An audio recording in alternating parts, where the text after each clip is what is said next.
Et le besoin de l'immobilier, c'est un besoin qui sera toujours présent.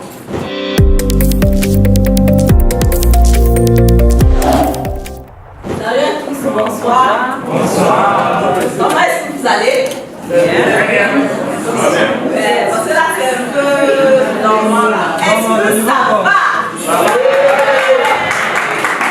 Parfait. Même quand vous n'avez pas demandé, je vais vous dire. Moi, je vais super bien. Voilà. Devinez pourquoi?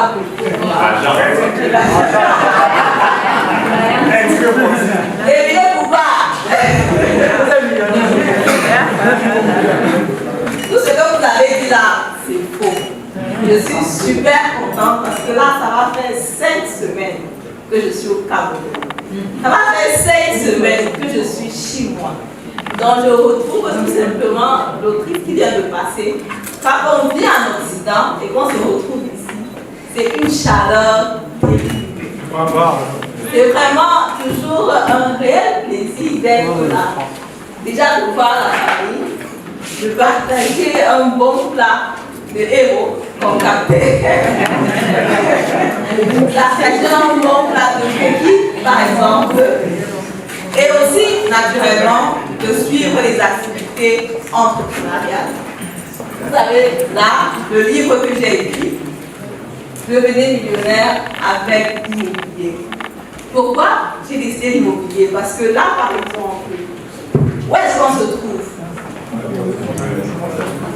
On se trouve dans un bâtiment. Où est-ce qu'on a grandi? Dans une maison. On va rentrer tout à l'heure où? Ça veut dire, comme l'auteur qui disait tout à l'heure, Raphaël, qui disait qu'on doit penser aux investissements. Et quand on pense aux investissements, on peut investir dans un domaine qui est porteur. On peut investir dans un domaine dont les gens ont besoin. Et le besoin de l'immobilier, c'est un besoin qui sera toujours présent. On aura toujours besoin d'une maison, on aura besoin d'une salle de conférence, on aura besoin d'aller au restaurant, on aura besoin d'un cadre qui est fermé. Donc ce qui veut dire que dès qu'on a la possibilité, pour moi, l'immobilier, c'est le chemin qu'il faut emprunter. Aujourd'hui, je vis en Allemagne. Je vis en Allemagne depuis environ 16 ans déjà. Et quand je suis arrivée en Allemagne, je suis allée en France. Je suis allée en France chez mon oncle.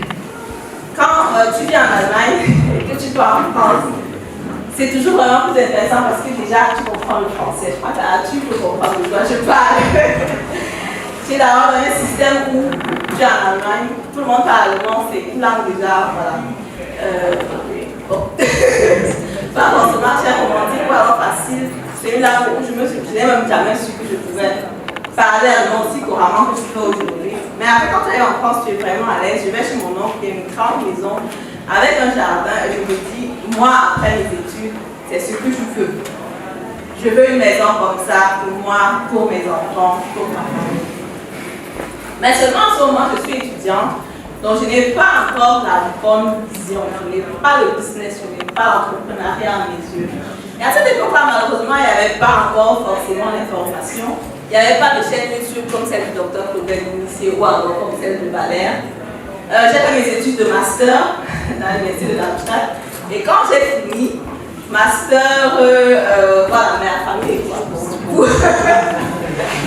Il n'y avait pas forcément des idées de faire beaucoup de petits boulots à côté. Mais l'entrepreneuriat à côté, on y pensait malheureusement vraiment pas. Beaucoup axé sur le salariat, donc je finis mon master. Et je commence comme ça avec déjà... et je commence à travailler dans le domaine de la vente. Et quand j'ai commencé à travailler, j'ai eu dans mon premier salaire, et ma vision était toujours là, tiens, je veux investir, je veux aller dans l'immobilier. L'immobilier, c'est solide, c'est tangible, c'est ce que je veux. Mais là, il faut avoir des bases, il faut comprendre pourquoi tu investis dans l'immobilier, il faut être dans le système, tu es en Allemagne, tu ne comprends déjà pas la langue, pas forcément. Couramment, il faut comprendre comment il faut aller, il faut prendre un crédit, comment est-ce que ça se passe, éviter des pièges, comment se lancer. Je prends les informations à gauche et à droite, je lis des livres de Robert Kiyosaki, Rich Dad Poor Dad. Je prends des informations à gauche et à droite. avec le soutien de mon époux, naturellement, on commence à s'intéresser tous deux à l'immobilier, mais plus pour le résidentiel. Mais pendant ce faisant, on se rend compte que avec de l'immobilier locatif que tu vas mettre en location, tu peux encore te générer plus de fonds. Tu peux te construire un patrimoine important. Parce qu'en Europe, on a quand même la possibilité de prendre des crédits quand on a un casier judiciaire qui est convenable. Et on peut faire comme ça des investissements, on va dire, assez facilement comparativement à ce qui se passe éventuellement sur le terrain. Donc, ce que j'ai fait pendant mes études, à côté de ma carrière, à côté de ma vie de femme, parce que j'ai 4 enfants, ils sont là déjà, ils attendent. Et à côté de tout ça, j'ai réussi quand même à reconstruire un patrimoine important. À l'instant comme de la dernière, pendant mon retour de maternité, j'ai vraiment ressenti ce besoin de partager. Et là, je vais vraiment retrouver l'auteur de tout à l'heure, Mina, qui parlait du choix d'un conjoint.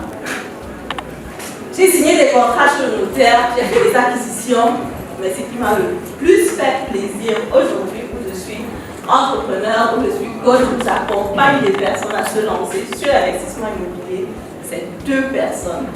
Déjà, une femme que j'ai accompagnée chez le notaire, elle était tellement touchée. Elle m'a dit, Madeleine, quand j'ai commencé cette aventure avec toi, je n'ai pas su que j'allais être propriétaire. Je n'ai pas su que ça allait aboutir. Je me suis demandé, Madeleine, merci, merci. Jusqu'aujourd'hui, elle me dit 1000 fois merci.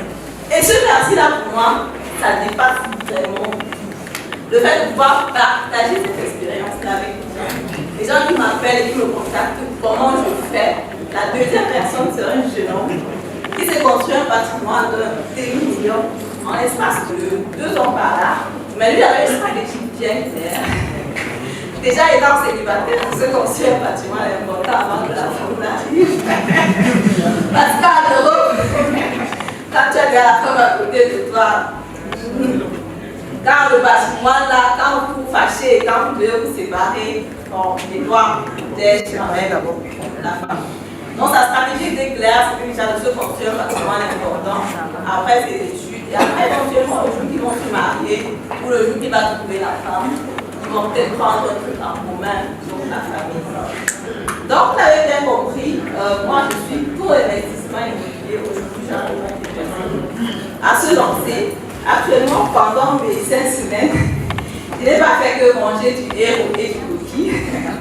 J'ai suivi aussi naturellement mes différents projets immobiliers sur place parce qu'aujourd'hui, j'ai un lieu ici. Et j'avais dans les travaux des travaux à faire, des travaux qui prennent souvent beaucoup d'argent. Si vous avez déjà investi dans l'immobilier, surtout ici, parce qu'ici on demande beaucoup de capitaux propres qu'il faut donc injecter. Donc là, j'étais sur la partie où il faut beaucoup d'argent. C'est quoi cette partie? Quand on construit, voilà les finitions. Je suis venue sur place pendant les 5 semaines pour superviser ces travaux, pour contrôler aussi que tout se passe bien et aussi mettre naturellement des appartements en location classique ou alors en location sécuritaire. Et aujourd'hui, je me vois beaucoup plus, c'est ma vision, c'est mon but. Je ne veux pas forcément tout changer. Comme on m'a dit tout à l'heure, il y a des choses qu'on ne peut pas forcément changer. Mais j'aimerais vraiment apporter ma petite contribution sur le plan immobilier ici au Cameroun, en Afrique, pourquoi pas. J'ai vu comment ça se passe en Europe, j'ai compris le système. Il y a des choses qu'on peut améliorer sur le terrain. Par exemple, le suivi. Sur un bien immobilier, par exemple, pour savoir, comment est-ce qu'on entretient, parce que malheureusement, on a beaucoup de biens qui sont délabrés, qui sont abandonnés. Et finalement, on se pose la question de savoir si quand même beaucoup d'argent qui a été enterré et dont il faut suivre. Donc, c'est toutes les parties, toutes les possibilités que j'ai copiées de là. J'aimerais vraiment pouvoir les implémenter aujourd'hui. Parce qu'aujourd'hui, voilà, c'est clair, j'ai réussi à faire cet investissement immobilier ici au Cameroun. Mais je me rends compte qu'il y a beaucoup de choses qui auraient pu être bien faites, qui auraient pu être mieux faites que ce qui a été fait. Donc voilà, c'est comme ça que je vais partager avec vous. Dans ce livre, je partage aussi naturellement des pépites d'informations. J'ai fait un peu le similaire entre mon expérience d'investissement en Allemagne et aussi au Cameroun. Et en plus, je voulais vraiment, à travers ce livre aussi, toucher nos frères africains, camerounais qui sont là de la diaspora.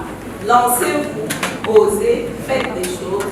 Même les femmes, vous me voyez aujourd'hui, je ne suis pas née je me suis vraiment battue, j'ai eu beaucoup de difficultés quand je suis arrivée en Europe. Ça, c'est toute notre histoire. Mais il y a des choses qui sont possibles. Quand tu peux vaincre la peur et passer donc à un cap qui est plutôt supérieur. Et aujourd'hui, dans le livre, je partage toutes ces expériences-là avec vous. Et avec l'introduction de Valère, c'était un peu bizarre de lire la carte, tout ça, les données sont devenues grâce à l'immobilier, mais c'est juste que c'est André Carré qui le dit. Et je pense qu'on va trouver une autre citation dans le livre pour dire que même nous, les Africains de la diaspora en Europe, dans les coachings, j'encourage toutes les personnes à se lancer d'abord en Europe pour ceux qui y sont et ensuite de générer